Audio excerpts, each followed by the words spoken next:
In a quiet little village, where the morning sun rose gently over the rolling hills and painted the sky with soft golden hues, there lived a simple couple named Tom and Bella. Their home was a tiny wooden cottage at the edge of the fields. The roof sagged in places, the windows let in the chill of winter, and the floorboards creaked when one walked across them. Yet despite the cracks and the wear, Tom and Bella's home was filled with warmth. Not the warmth of riches, but the warmth of kindness, laughter, and love. Tom was a hardworking man. Each morning before the first rooster crowed, he rose to tend to the fields. His hands were rough from years of labor, his back bent from carrying heavy loads, yet his spirit was strong. Bella, gentle and cheerful, managed their small home. She tended a garden where herbs and wildflowers grew, baked bread with careful hands, and kept the hearth glowing on even the coldest days. They did not have much, just enough bread to share, enough fire to keep warm, and enough love to keep their hearts full. Still, some nights when Tom came home with tired eyes, he would sigh. "Bella," he would say, resting on the wooden chair by the fire, "if only we had just a little more. Enough coins to fix the roof, enough food so that we never went hungry, enough cloth for you to have a dress that wasn't patched and worn." Bella would smile softly, placing her hand over his. "Tom, riches may shine, but they do not keep a home warm. We have each other, and that is more precious than gold." Her words always comforted him. Yet deep in Tom's heart, the thought of more lingered. One morning, after a heavy storm had swept through the night, Tom went out to check the fields. The ground was soft with mud, and the air smelled fresh, as if the earth itself had been washed clean. As he walked, he spotted something unusual near the hedgerow. A goose, larger than any he had ever seen. Its feathers glistened faintly as if touched by sunlight, though the sky was still gray with clouds. "Well, what have we here?" Tom murmured, kneeling down. The goose looked at him calmly with eyes that seemed almost wise. "Lost are you?" he asked gently. "Don't worry, I'll take you home." He lifted the bird carefully and carried it back to their cottage. Bella gasped when she saw it. "Tom, what a beautiful creature. Look at its feathers. They shimmer like morning dew." The goose settled in as though it belonged there. Bella built it a soft nest in the corner of the barn, laying fresh straw. "We'll take care of her," she said kindly. "She may be a blessing." And indeed she was. The very next morning, Bella went to check on the goose. The sun had just begun to rise and golden light spilled into the barn. As she approached the nest, she froze. "Tom, come quickly." Tom hurried over, worried something was wrong. But when he looked, his jaw dropped. There, nestled in the straw, was an egg, round, heavy, and shining. Not white like a normal goose egg, but pure, gleaming gold. "By the heavens," Tom whispered, lifting it carefully. It's real. Bella, do you see? A golden egg." Bella covered her mouth in astonishment. "This must be a gift. Oh, Tom, we must care for her well. She has chosen to stay with us." From that day onward, the goose laid one golden egg each morning.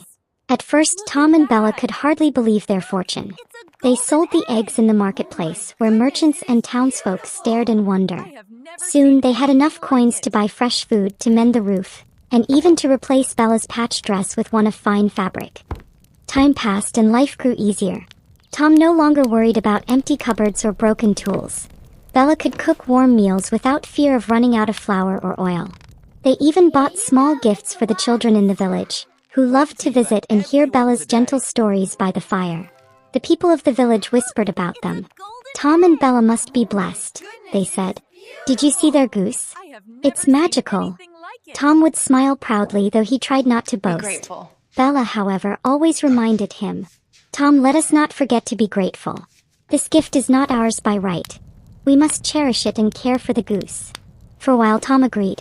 But as the days went on and the coins piled higher, a restless thought began to grow inside him. Every morning Tom would watch the goose lay its single egg. He would lift it, feel its weight, and think, "One egg a day. Just one. But inside her, there must be many more. If only I could take them all at once, we would never need to wait again." He did not speak this aloud at first. Bella seemed content, humming softly as she baked bread or mended clothes. She was happy with what they had. Though Tom began to pace at night. His thoughts grew louder. His dreams filled with visions of endless gold, of riches beyond measure, of a life where he never had to work again. Bella noticed his unease. "Tom, she said one evening. Why do you frown so often now? We have everything we need. But Tom shook his head. It is not enough, Bella. Why should we wait one egg at a time, when surely inside this goose are countless treasures waiting to be ours? Bella gasped. Tom, you must not think that way. This goose is a gift. If you harm her, we may lose everything. Tom fell silent, but the idea had already taken root in his heart. One night when the moon hung low and silver, Tom could no longer bear it.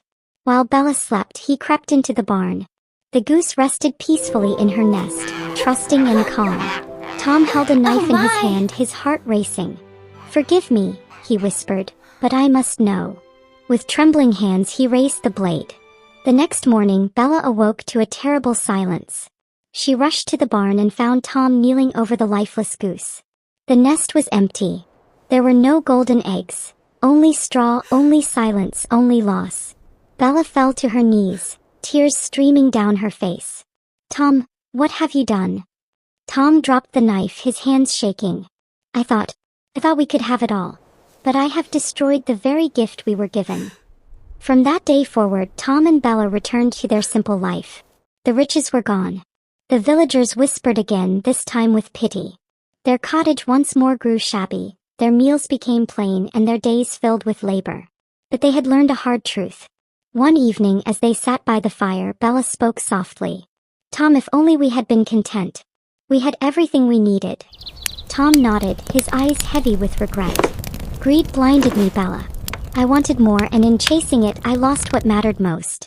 I will never forget this lesson. And so though they lived with less, their hearts slowly healed. They found peace again in simplicity, gratitude, and the quiet joy of each other's company. Children, the story of Tom and Bella teaches us this. Be patient.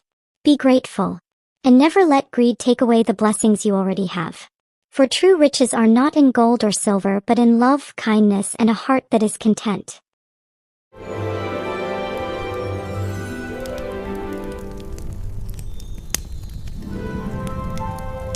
Hi, friends! Don't forget to subscribe to our YouTube channel for more spirit-filled Bible stories. Yeah! Join us! Join us to learn more about God's Word. See you in the next story!